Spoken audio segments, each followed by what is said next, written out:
Judson Phillips is on the line with us. Judson is an attorney and the founder of Tea Party Nation, teapartynation.com, the website. And Judson, welcome back to the program. Hey, Tom, how are you? I'm fine. How are you?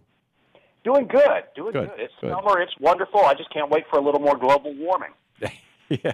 Well, we're getting it. We're definitely getting it. I understand that you're on a tear here about people who work for the IRS who owe back taxes. Tell me about this. Well, I don't know if I'd call it a tear. I think I've got some common sense ideas about it because, one congressman has proposed firing people who owe back taxes and or at least firing federal employees who owe back taxes. And, I can understand the outrage. I think federal employees probably should keep their taxes up. But you know what? We've got a real problem with our tax code here in America, and I'm not talking about the rates, the whole issue of, should the rates be, 10%, 20%, whatever. But we've got a tax code right now that is so complicated, average Americans either need a sophisticated computer program or an accountant to figure it out. And if that's just your average person's taxes, and I'm not talking about a Mitt Romney, I'm talking about your average, everyday, middle-class American, I mean, something is wrong with that. Well, there's an easy solution for that, Judson. Well, there's a number of easy solutions. Well, there's one that's actually already been proposed. It was filibustered by Republicans, but it was that the IRS calculate your taxes and send the form to you at the end of the year, and you have until April 15th to look at the form and make sure that it's right. And if it's right, you sign it and mail it back and either include a check or they will send you one. And if it's wrong, you correct it and send them the corrections. And the big tax software companies, the TurboTaxes or whatever they are, the big tax software companies dropped a whole pile of money in the laps of a bunch of Republican members of Congress, and they filibustered this attempt to have this happen. Well, given what we've seen from the IRS in the last few years, not only their general lack of competence, but their political manipulations, plus... the political manipulations, Judson, has been demonstrated to be a fraud. That is a Darrell Issa stunt to get publicity for... I think he's the only member of Congress who's actually a convicted criminal. The guy's a clown, and the so-called IRS scandal is a non-event. And the IRS actually does a pretty decent job, although Republicans have been really, really good at scaling back the number of people that they have who could do audits. So they have not been able to audit rich people, particularly during the Bush years. They basically stopped auditing rich people. I think we do need to get those back going again. But I think it would be great to have the IRS just send me my tax forms and say, here, this is, because they get copies of everything. Your employer sends... or if you're self-employed, you send the stuff to the IRS every quarter, and at the end of the year, they've got it. They've got it in the computer. The computer has the algorithms and the formulas. They push a button, they spit it out, they drop it in the mail to you. It would be so easy, and it would put all these tax software companies and H&R Block, it would put them out of business. And so these private for-profit corporations are trying to make taxes difficult for us. It's private for-profit corporations have an incentive. There's so many special interests in Washington that have an incentive in keeping our tax code Byzantine. Oh, I agree. This is why I think that we should say that George Washington did not fight the Revolutionary War on behalf of the billionaires. The word money does not appear in the First Amendment. And in 2010, when Anthony Scalia discovered it there somehow magically, he was just plain old flat out wrong. Oh, you're talking about Citizens United. Of course. You're talking about my favorite case, the case that every American should love because it saved the First Amendment. Yeah, every American should read the dissent by John Paul Stevens in that case. But, Judson, let me just go back to the original thing, if I may, because I know that Fox News is making a big deal about this.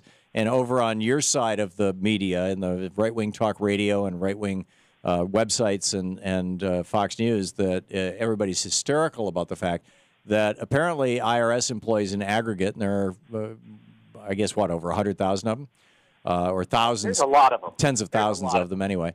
That in aggregate they owe lots and lots of back taxes. And so therefore, let's get them. And I'm wondering, do you think that, all doctors with hemorrhoids should be disbarred? Do you think that, anybody who, I haven't had time enough to think of, a dozen different equally absurd analogies, but why pick on federal employees? This just seems like it's more, trashing of federal employees.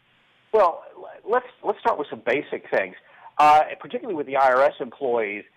How does the government not know where these people are to go get the money that the government says? Well, they do, owe? And if there's an IRS employee who's got back taxes that they owe, they are either in the process of paying them, or they're being garnished, or if they're getting away with it, it's because the Republicans keep cutting the budget for the IRS inspectors, and the IRS employees who are probably not in the inspection department have been able to avoid their own people, and that's wrong. I agree. But I don't think that saying that we should single out people in the IRS, I think that's infantile. Well, there's a bigger problem here, and there's also, I think, a good solution. I've always thought it absurd that federal employees pay federal taxes. I mean, literally, you're giving with one hand, taking straight back with the other. It would make a lot more sense. Let's cut federal salaries by 20% or 30%, whatever the good number is, and then for a federal employee, your tax or your salary is tax exempt. And instead of having to file a complicated return that has to be processed and figured out the whole 9 yards, all you have to do is check one little box on a simple form that says, I'm a federal employee, therefore my pay is exempt from federal taxes. And then it cuts down the cost of managing federal employees. It cuts down the cost of having federal employees. Yeah, and you guys get a twofer. Number one, you cut the salaries of federal employees, and number two, you cut income into the taxes. No, I'm not going to go along with it. I realize that they tried doing that with Social Security. In fact, they still are in some areas. There are, for example, school districts that don't participate in Social Security because of loopholes like that Republicans drilled into the law. But these are just attempts to screw up the tax code. I'm not. It doesn't matter. Again, it's like like I said. If you've got a doctor who's got high blood pressure, should he be banned from practicing medicine just because he isn't taking good care of himself? I think if he's a decent doctor, it's his business whether he's got high blood pressure. If an IRS employee is doing their job, I don't care if they owe the IRS money or not. That's between them and the IRS. It's none of my damn business. This is one where you and I are going to disagree, because I think, especially if they work for the IRS, especially if they're getting into the lives of somebody else, if they're auditing somebody. And by the way, just to go off on a quick tangent, one of the first things that the Republicans need to change, and I'm pushing for on my side, is if the IRS wants to audit you, they need to comply with the requirements of the Fourth Amendment. Because I will tell you, an IRS audit is the textbook definition of an unreasonable search and seizure. So if you want to go audit somebody, go get a warrant from a judge where you can show probable cause that a crime is being committed. Let me chew on that one. I might not disagree with you. I think that for somebody to be audited, because audits are expensive, time-consuming, all that kind of thing, that there should be some measure of demonstrated concern. I feel the same way, by the way, about airport inspections, and so maybe the Fourth Amendment is making us friends here. Judson Phillips, Tea Party Nation, the founder of Tea Party Nation, the website teapartynation.com, and an attorney as well. Judson, always good talking with you. Tom, likewise. Have a good summer. Thanks for dropping by. You too. We'll be back.